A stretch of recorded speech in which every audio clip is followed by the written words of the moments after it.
President Biden and I have been clear. Israel has a right to defend itself, and we will remain steadfast in that conviction. We are working with Israel and our partners in the region to secure the release of all the hostages, which includes Americans. The recent pause in the fighting proved effective.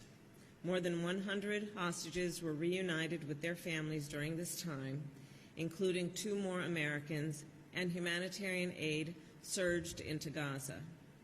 As I told the families of American hostages when I met with them, we will not waver in our commitment to bring them home. Let me be also very clear, as I have said before, we cannot conflate Hamas with the Palestinian people. Hamas is a brutal terrorist organization. Hamas has vowed to repeat October 7 until Israel is annihilated. No nation could possibly live with such danger, which is why we support Israel's legitimate military objectives to eliminate the threat of Hamas. President Biden and I have also been clear with the Israeli government in public and in private many times.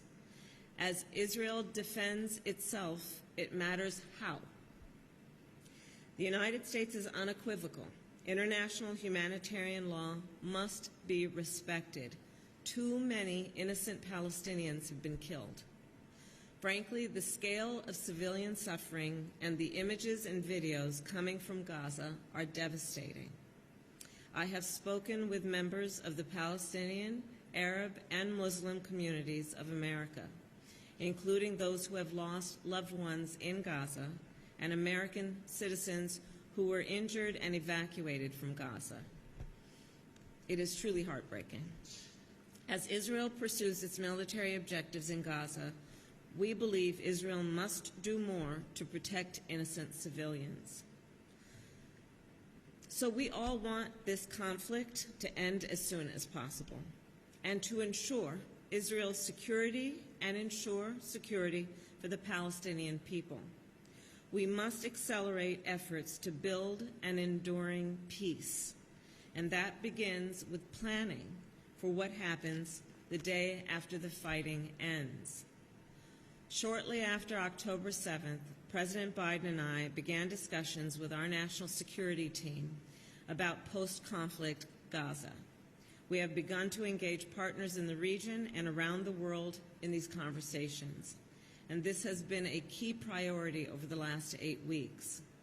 5 principles guide our approach for post-conflict Gaza.